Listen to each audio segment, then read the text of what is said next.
इसमें देखिए हमारे पास क्या दे रखा है, ए बी सी हमारे पास 3 यूनिट वेक्टर्स दे रखे हैं। तो हमें इस बात का ध्यान रखना है कि ये यूनिट वेक्टर्स हैं, इसका मतलब इनका जो मैग्नीट्यूड होगा वो किसके बराबर होगा, 1 के बराबर होगा। Next, A cross B cross C is equal to 1/2 of B vector.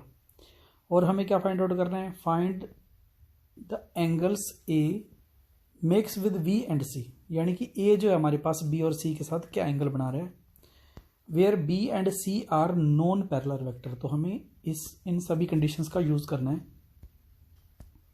पहले हम देखते हैं क्या दे रखा है इन्होंने, A cross B cross C is equal to 1/2 of B, ये हमें दे रखा है। तो अब A cross B cross C दे दिया इन्होंने, तो हम क्या लिख सकते हैं, इसका फार्मूला लिख सकते हैं, ए डॉट सी, वही फार्मूला रहेगा। अब देखिए हमारे पास क्या है, ये जो टर्म है 1/2, इसको अगर मैं इस तरफ ले जाऊं माइनस, ये किस में हो जाएगी, माइनस का 1/2 हो जाएगी। तो देखिए बी वेक्टर और ये बी वेक्टर, ये कॉमन निकल जाएगा। देखो बी वेक्टर कॉमन निकल गया, अंदर क्या बचा, ए डॉट सी और ये माइनस का 1/2। ये वाली टर्म वैसी की वैसी पड़ी है, तो ये वैल्यू किसके बराबर आ गई, 0 के बराबर आ गई। तो देखिए अब हमारे पास ये वैल्यू 0 के बराबर आ गई। यहां पर इन्होंने दे रखा है B and C are non parallel vector. अगर बी, ये बी और सी, देखिए ये तो हमारे पास कोई नंबर हो गया, क्योंकि ए डॉट सी स्केलर रहेगा, बी ए डॉट बी भी स्केलर रहेगा। तो ये हमारे पास कोई स्केलर नंबर इंटू में वेक्टर माइनस का स्केलर नंबर इंटू में वेक्टर। तो यहां पर इन्होंने ये क्या है, दोनों के दोनों नॉन पैरेलल वेक्टर्स हैं। अगर नॉन पैरेलल वेक्टर हैं तो हमारे पास केस सिर्फ ये बन सकता है कि या तो ये 0 के बराबर है, ये वाली वैल्यू 0 बराबर है, ये भी 0 के बराबर है, दोनों 0 होंगी, तभी ये हमारे पास क्या होगा, नॉन पैरेलल होगा। तो देखिए हमारे पास क्या है, पहले इसको 0 के बराबर रख लेते हैं, यानी कि पहला case this value is equal to 0, ये 0 के बराबर रखेंगे, it means A dot C is equal to 1/2 आ गया। अब देखिए हमारे पास फार्मूला होता है क्या, कि अगर हमें फाइंड आउट करना है एंगल, तो वो क्या होता है हमारे पास, कोस थीटा ए डॉट में सी बाई में mod of A mod of B. तो this can be written as A का मोड सी का mod cos of theta is equal to 1/2, cos theta is equal to 1/2। A और C का जो mode है वो क्या हो जाएगा 1, क्योंकि ये यूनिट वेक्टर्स है हमारे पास, इन्होंने ऊपर पहले हमें दे दिया था, गिवन था। इसी तरीके से हम A dot B is equal to 0, यहां पर भी वही चीज कंडीशन लगाएंगे। यहां पर हमारे पास किसके बराबर आ जाएगा, π/2 के बराबर आ जाएगा। तो इन्होंने बस यही कहा था हमें कि ए का सी के साथ और ए का बी के साथ हमें एंगल फाइंड आउट करना है, तो एंगल हमें फाइंड आउट कर लिया है। नेक्स्ट हमारे पास देखिए इन्होंने क्या दे रखा है, ये कहता है शो दैट, ये वेक्टर्स दे रखे हैं, एक तो A cross B cross C और C cross A are non coplanar if vectors are A B C are non coplanar. तो थोड़ा सा ध्यान से देखो, show that these are non coplanar, ये हमारे पास नॉन कोप्लेनर शो करने हैं अगर हमारे पास A B C are non coplanar है। ओके, तो देखिए हमारे पास कैसे करेंगे, सपोज कर लेते हैं A cross B is equal to P के बराबर, ऐसी बी क्रॉस सी क्यू के बराबर, सी ए आर के बराबर। पहले क्यू क्रॉस आर निकाल लेते हैं, क्यू क्रॉस आर क्या होगा, क्यू डॉट में सी, यानी कि यहां पर इसकी वैल्यू डाल देंगे, यहां पे हमने क्या लगा दिया, प्रोडक्ट रूल लगा दिया, क्यू डॉट ए सी बाहर आ गया, इसी तरीके से अलग। अब क्यू की वैल्यू पुट कर देते हैं, यहाँ पे पुट करने के बाद हमारे पास ये आ गई टर्म। ये मैंने बताया आपको कि अगर स्केलर ट्रिपल प्रोडक्ट में दो वेक्टर सेम हो जाते हैं तो उनकी वैल्यू 0 हो जाती है, तो ये 0 कर दिया अपन ने। तो ये टर्म बच गई हमारे पास, B C A can be written as A B C, क्योंकि साइकिल में सेम रहेंगे ये। तो अब हम क्या करते हैं, पी क्यू आर, अब पी रह गया था हमारे पास, पी डॉट में करेंगे, पी की वैल्यू हमारे पास क्या है, ए क्रॉस बी। तो ए क्रॉस बी हम इसमें से फाइंड आउट कर लेते हैं। यहाँ पे जब अडोप्ट करेंगे इसको तो ये हमारे पास क्या बन जाएगा, ए बी सी सेम बन जाएगा और इसका स्क्वायर हो जाएगा। तो यही हमें प्रूव करना था, क्या चीज़, कि हमारे पास ये वैल्यू जो है इसके बराबर आई। हमें पता है कि अगर ये हमारे पास देखिए, as these vectors are non coplanar, इन्होंने हमें दे रखा कि ये नॉन कोप्लेनर है। अगर नॉन कोप्लेनर है इट मीन्स इसका scalar triple product non zero होगा। ओके, तो ये वैल्यू किसके बराबर आ जाएगी, नॉन जीरो के बराबर है। ये वैल्यू जो हमारे पास नॉन जीरो है, इट मीन्स ये क्या आ गया हमारे पास, नॉन जीरो आ गया, यानी कि नॉन कोप्लेनर हो गया। रिवर्स में क्या करेंगे, ये हम मान के चलेंगे ये नॉन जीरो है, और सेम वही केस अडोप्ट करेंगे, उल्टा चल के हम दिखा देंगे कि दिस आर नॉन कोप्लेनर। अगर हमारे पास कोप्लेनर है तो कोप्लेनर रहेगा, अदरवाइज नॉन कोप्लेनर है तो नॉन कोप्लेनर रहेगा। नेक्स्ट हमारे पास prove that this value is equal to this one.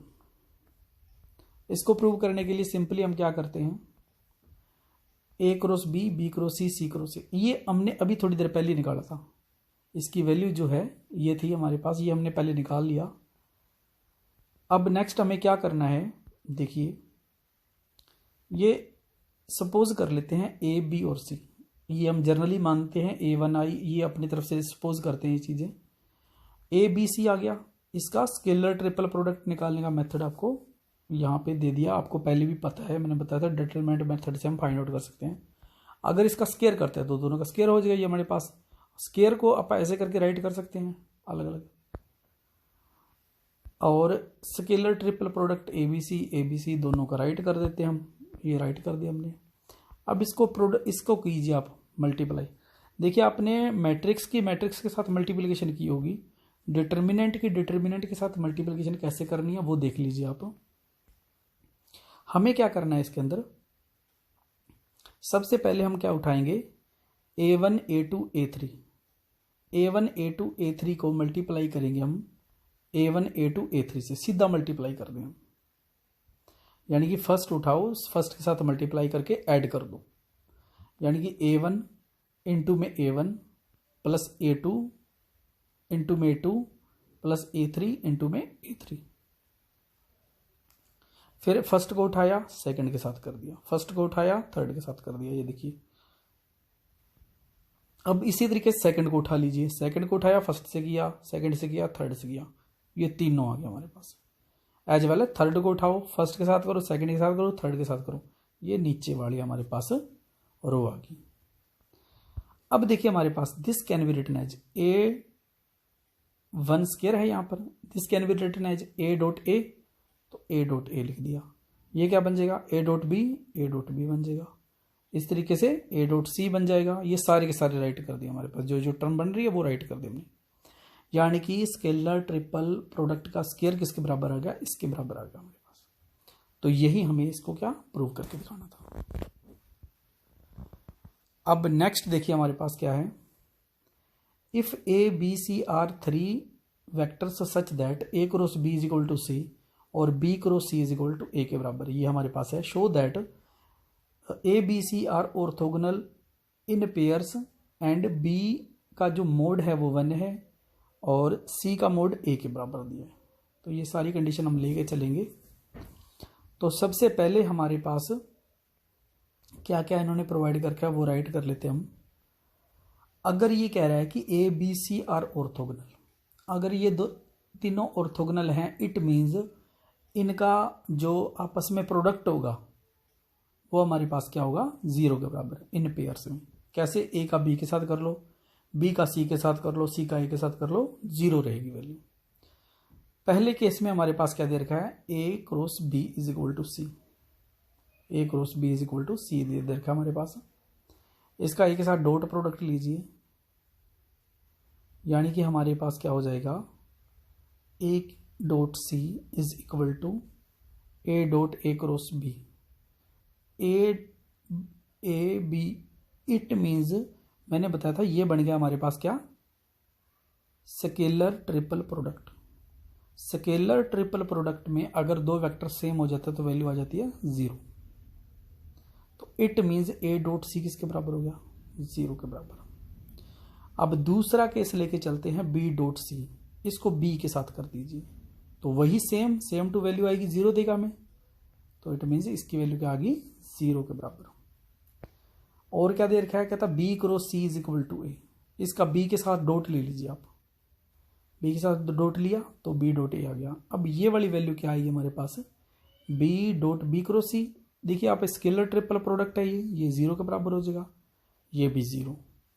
तो इस तरीके से ये वैल्यू हमें 0 प्रोवाइड करेंगे, तो it means they are orthogonal.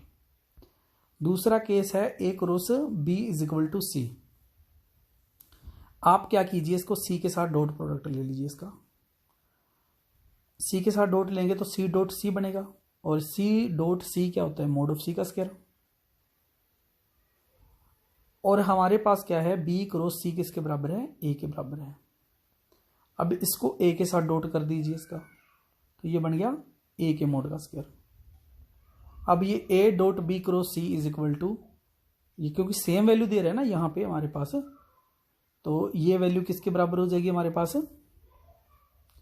A dot B cross C is equal to C A cross B के बराबर। अब थोड़ा सा इसको आगे लेके चलते हैं हमारे पास। Using first and second both are equal, क्योंकि हमारे पास ये दोनों इक्वल है। इसका मतलब ए का स्क्वायर मोड सी का square are both equal. It means square से स्क्वायर कैंसिल हो जाएगा, ए का mod is equal to C के मोड के बराबर हो गया। ये भी प्रूव हो गया। अब नेक्स्ट आ जाते हैं A cross B is equal to C. दोनों तरफ बी से क्रॉस कर दीजिए आप, इसके ऊपर फार्मूला अडोप्ट कर दीजिए अभी जो अपन किया है। फार्मूला अडोप्ट करने के बाद हमारे पास इसके बराबर आ गया, यानी कि बी डॉट बी क्या होता है, मोड का स्क्वायर माइनस का, देखिए B dot A, B dot A का मतलब हो गया वही ऑर्थोगोनल है ना बी और ए, तो इट मीन्स इसकी वैल्यू क्या आएगी 0। तो ये 0 हो गया हमारे पास, ये बी क्रॉस सी के बराबर आ गया। अब देखिए यहाँ पे इसका square into B is equal to A, तो क्या करें हम, यहाँ पर ए को ए से कैंसिल कर देंगे। यहाँ पे बी का स्क्वायर इज इक्वल टू 1 के बराबर, इसका मतलब बी इज इक्वल टू 1 के बराबर।